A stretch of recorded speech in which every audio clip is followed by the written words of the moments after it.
Salut à tous! Aujourd'hui on va s'intéresser à l'apprentissage, la formation, l'entraînement, tous ces moments dans les animés où un personnage, l'élève, doit acquérir des compétences pour pouvoir faire ce qu'il souhaite.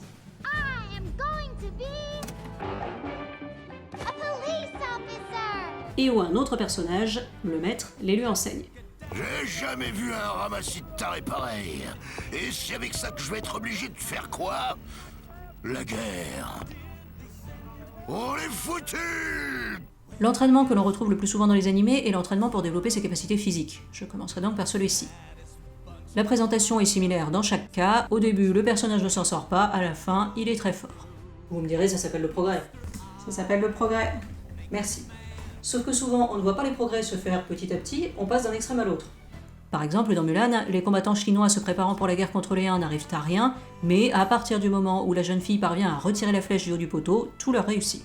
Très stimulant comme geste. Quant à Mulan elle-même, alors qu'elle semble peu auparavant épuisée par l'entraînement et qu'elle manque de se faire renvoyer chez elle, elle trouve tout à coup en elle les ressources pour réussir tout ce qu'on lui demande sans problème. Dans Mulan et Zootopie, l'entraînement est commun à de nombreux participants. Dans le premier, le but est donc de faire des hommes des combattants pour l'armée. Dans le second, il s'agit de former les animaux au métier de policier.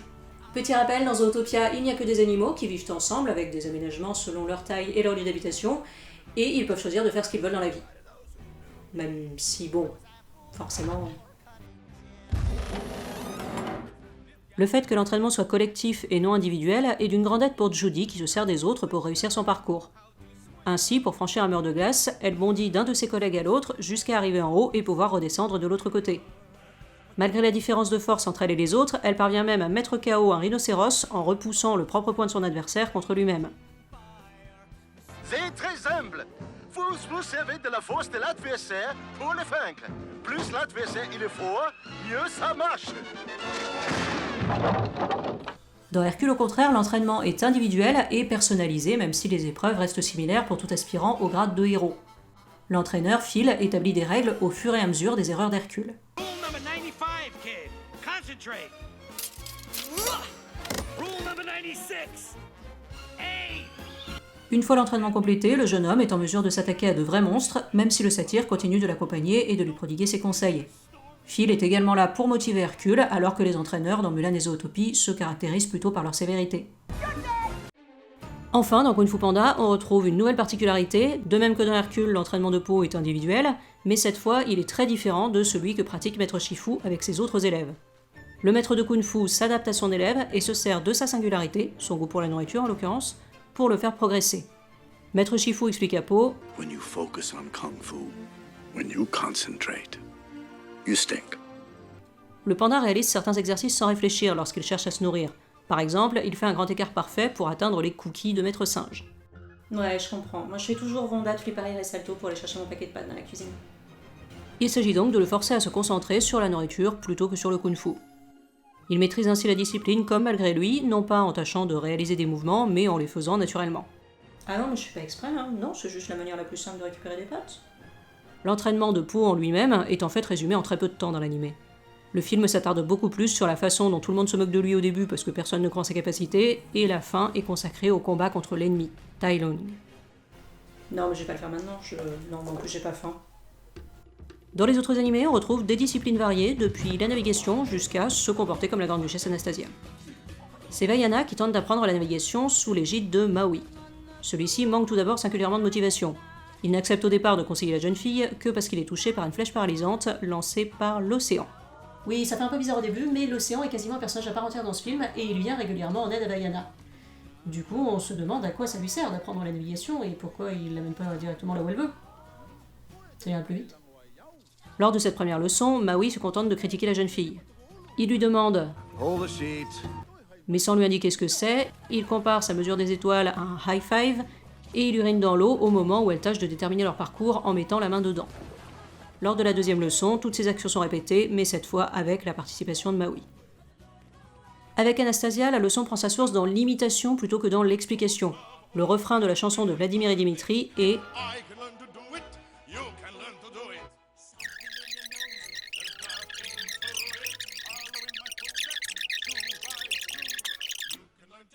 C'est un peu le même principe dans Oliver et compagnie, où Rita dit au chaton Watch how we do things.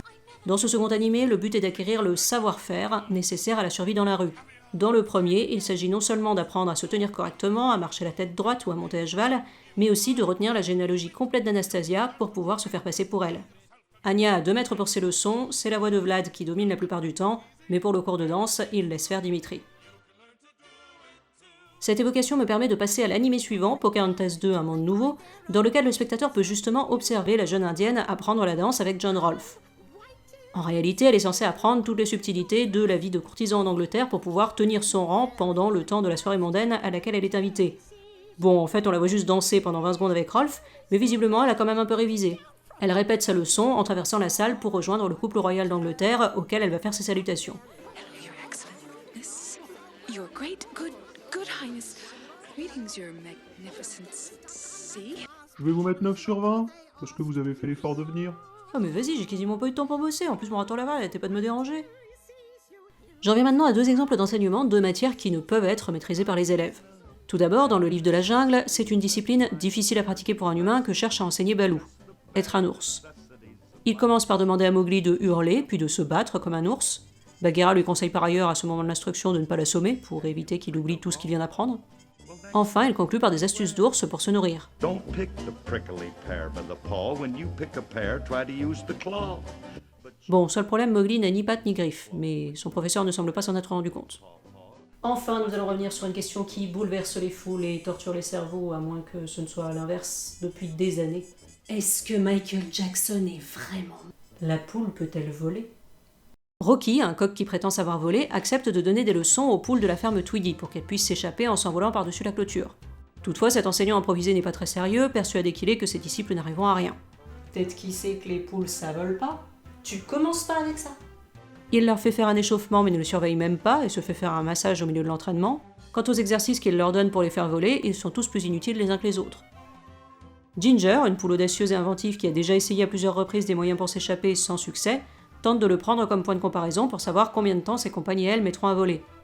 Cependant, Rocky refuse de répondre et se dissimule derrière l'argument de la différence d'acquisition de chaque apprenti pour ne pas révéler qu'en réalité lui-même ne sait pas voler. Finalement, c'est un avion fait maison qui leur permettra de s'échapper, mais l'avion lui-même semble avoir pris des cours avec Rocky. Il bat des ailes pour s'envoler. Finalement, que les personnages parviennent à maîtriser les disciplines qu'on leur enseigne ou non, celles-ci ne suffisent généralement pas.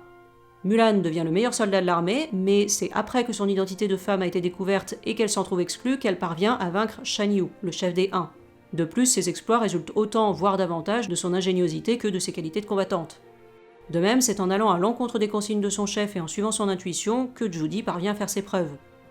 Phil et Maître Shifu font de Hercule et de Po des grands combattants, mais c'est en eux-mêmes qu'ils trouveront les qualités pour devenir un vrai héros pour le premier et le guerrier dragon pour le second. Quant à Pocahontas et Anastasia, leurs prestations finissent sur un fiasco, pour une raison ou une autre, et c'est finalement en restant elles-mêmes qu'elles parviennent à atteindre leur but.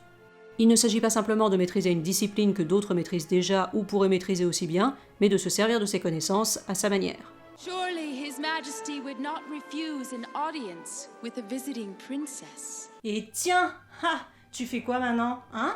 Cette vidéo est finie, mais puisque de toute façon vous êtes coincés chez vous et que vous pouvez pas en sortir, n'hésitez pas à aller en voir d'autres sur ma chaîne. Profiteuse ! Et sachez que malgré cette situation difficile, mon équipe au complet se mobilise pour continuer de sortir des vidéos. À la prochaine.